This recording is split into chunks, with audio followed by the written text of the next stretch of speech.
दूसरा हम देखेंगे कि जो दूसरी लॉन्च हुई है स्वेच्छा का joy bytes energy bar fruit and nut flavour की, उस पे देखेंगे कि ये पिछले वाले के कंपैरिजन में क्या क्या कॉम्पोजिशन और इंग्रेडिएंट इसमें डाले गए हैं। आप सभी देख सकते हैं ये दूसरे की नई पैकेजिंग है और नया फ्लेवर है।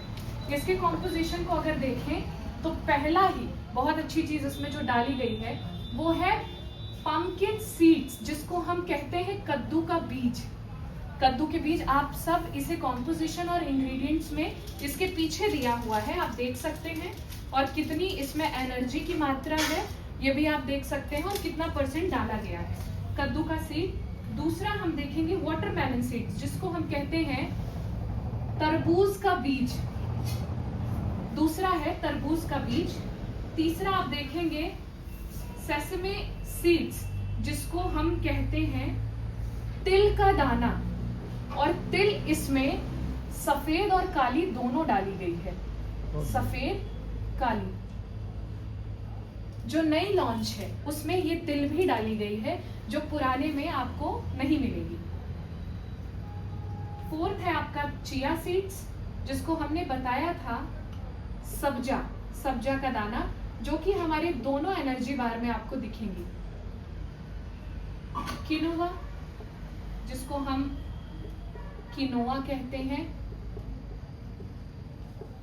खड़े दाने इसके भी आपको मिलेंगे। अगला है नट्स, जिसको हम कहेंगे दाने, वो हर प्रकार के खड़े दाने जो हम एक प्रोटीन और एनर्जी के स्रोत समझकर लेते हैं, वो सारे दाने इसमें आपको मिलेंगे। पीनट, जिसको हम कहते हैं मूंगफली का दाना इस पे डाला गया है। और बहुत अच्छी बात ये बताना चाहेंगे कि इस पे ये जो सारी चीजें डाली गई हैं वो पीस कर नहीं डाली हैं, वो सब खड़ी और विजुअलाइज आप कर पाएंगे कि वो आपको दिख रही हैं, हाँ कि वाकई इसमें डली हुई है वो इंग्रेडिएंट में। 8th इज योर आलमंड, जिसको हम बादाम कहते हैं।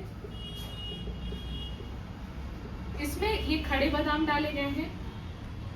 सीरियल्स, जो हमने बताया था अनाज, और अनाज में भी चावल। 10वां इंग्रेडिएंट इसका है rolled oats which is also known as, इसको हम और कह सकते हैं एक हिंदी भाषा में जौ की खली या फिर आटा। जौ की खली या फिर आटा, रोल्ड ओट्स का अर्थ ये होता है। 11th है आपका प्रीबायोटिक फाइबर। इस पे प्रीबायोटिक फाइबर डाले गए हैं, जिसको हम कहते हैं पौधे से मिलने वाले फाइबर।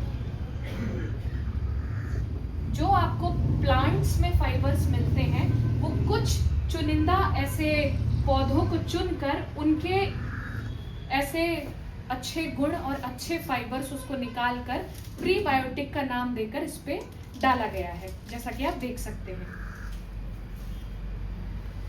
12th इज फ्रूट्स, फल डाले गए हैं। अगला है क्रैनबेरीज। आप सभी जानते होंगे और खाए भी होंगे, क्रैनबेरीज के नाम से कोई नहीं जानता, लेकिन करौंदा सबके यहाँ होता है। घर गांव करौंदे को हम क्रैनबेरीज करते हैं, और उसी क्रैनबेरीज की वजह से इसका स्वाद थोड़ा सा आपको खट्टा समझ में आएगा। बीच बीच में लाल कलर के करौंदे इसमें डाले गए हैं। अगला देखेंगे हम रेजिन्स, जिसको हम कह सकते हैं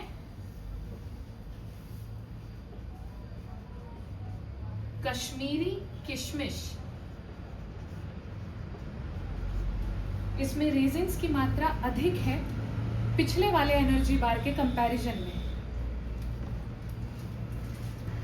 15th है आपका डेट्स, जो कि हर किसी को खाना ही चाहिए। खजूर, प्योर खजूर के दाने इस पे डाले गए हैं, जो आप इसको जब खाएंगे तो देख पाएंगे। इस पे अगला हम देखेंगे, इसके इंग्रेडिएंट्स की बात करें, 16वां इंग्रेडिएंट जो इस पे डाला गया है व्हाइट चॉकलेट। व्हाइट चॉकलेट, पिछले वाले में डार्क चॉकलेट था, ये व्हाइट चॉकलेट है, यानी कि सफेद रंग का चॉकलेट। चॉकलेट दो तरीके के होती हैं और ये डाला गया है स्वाद के लिए, जिसकी वजह से ये चॉकलेट आपको व्हाइट कलर की नजर आएगी। अगला है हनी, जो कि हमारा स्वेच्छा का शहद है। 18वां इंग्रेडिएंट जो इसमें पाया गया है शुद्ध देसी घी। 19वां इंग्रेडिएंट जो इसमें दिया गया है वो फ्लेवर्स हैं, जिसमें कि वेनिला और एंटीऑक्सीडेंट। कुछ ऐसे एंटीऑक्सीडेंट्स डाले गए हैं जो इसके स्वाद को बढ़ाने में मदद करते हैं। थोड़ा सा और अगर इस चॉकलेट के बारे में जाने कि इसमें नया क्या है इस बार में, तो हम देखेंगे शक्कर हर किसी में होता है मीठापन करने के लिए। दूसरे चॉकलेट्स के और कैडबरी के मुकाबले में इसमें शक्कर की मात्रा कम है, जिसकी वजह से इसको डायबिटिक पेशेंट भी खा सकते हैं। उनको मना नहीं है, डायबिटिक पेशेंट भी खा सकते हैं, या वो पेशेंट जो कि डाइटिंग कर रहे हैं, क्योंकि हर कोई कोच चाहे डाइटिशियन हो वो आपको रेकमेंड करेगा ही, और शुगर पेशेंट को भी, कि आप नट्स लीजिए, और इसमें हर तरीके के नट्स डाले गए हैं। अगला है आपका आयोडाइज्ड सॉल्ट। आयोडाइज्ड सॉल्ट, जैसा कि हमने बताया था कि सामान्य नमक से थोड़ी कम मात्रा में डलने वाला नमक, जो स्वाद को इसके बढ़ाता है। इमल्सिफायर, जो कि दोनों चॉकलेट में आप देख पाएंगे, जिसको हम कहते हैं पायसिकार। अगला है नेचुरल एंड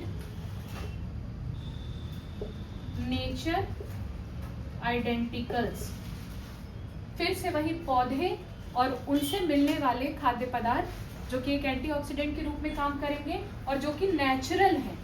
जैसे आप नेचुरल पौधों की हम बात करें तो हम पुदीना जानते हैं, बेसिल्स, तुलसी, ये सब जानते हैं, मिंट जानते हैं जो पुदीना ही कहलाता है। ऐसे कई सारे पौधे होते हैं जिनमें एंटीऑक्सीडेंट पाया जाता है और नेचुरल टेस्ट होता है, वो सभी इसमें डाला गया है। अगला देखेंगे 20वां, इस पे है कोकोनट पाउडर, जिसको कहते हैं नारियल का बुरादा, जो इसके टेस्ट को सामान्य स्तर से और बढ़ा देता है, जैसे हमारी कोकोनट बिस्किट।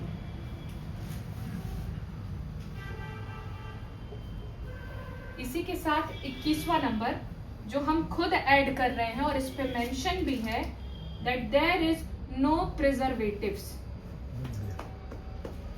जो कि बहुत अच्छी बात है। जो भी चॉकलेट्स आप बाहर खा रहे हैं, चाहे वो डेयरी मिल्क हो, आजकल जो सबसे ट्रेंड पे है वो डेयरी मिल्क ही है, इनके कई सारे फ्लेवर्स लॉन्च हैं। किट कैट हो, स्पेशली बच्चों के लिए बताना चाहेंगे, या 5 स्टार हो, ये 3 मोस्ट टॉप की चॉकलेट्स हैं। इन सब में प्रिजर्वेटिव्स है, जिनको हम कहते हैं बाहरी की मिलावट, यानी कि, और वो मिलावट किसी भी रूप में हो सकता है, चाहे रंग लाल, पीला, हरा, नीला, जो बच्चों की जबान पर भी रंग छोड़ता है, हाथों पे भी छोड़ता है, जो जाके आपके लीवर पे इन्फेक्शन करेगा, स्टमक इन्फेक्शन, और बच्चों को ज्यादातर फूड पॉइजनिंग इसी वजह से होती है। और प्रिजर्वेटिव्स में बात कर सकते हैं बासी चीजें जिनको हम प्रिजर्व करके रखते हैं, पैकेट फूड, पैकेट में रखी हुई चीजें, जैसे कि मैदा हो गई और बाकी जो बाजारी चीजें मिलती हैं जो पैकेट में रहती हैं और सालों साल चलती हैं, वो नो पैकेट वाली चीजें जो हैं इस पे नहीं मिली हैं, जो कि बहुत अच्छी बात है। एक बार इसके लिए जोरदार तालियां हो जाए कि इस पे प्रिजर्वेटिव्स नहीं मिलाए गए हैं। इसी के साथ ये जो नया लॉन्च है, इसे हम सबको कहेंगे कि सबको ट्राई करना चाहिए। डायबिटिक पेशेंट, बच्चे, बूढ़े, बड़े, हर कोई खा सकता है, इससे कोई हार्मफुल इफेक्ट नहीं पड़ेगा। मेन चीज इसका जो नाम दिया गया है एनर्जी बार, ये अगर आप खाते हैं तो कुछ टाइम के लिए जो आपको छोटी छोटी भूख लगती है वो लगनी बंद हो जाएगी और एक्स्ट्रा कोलेस्ट्रॉल का निर्माण नहीं होगा। धन्यवाद।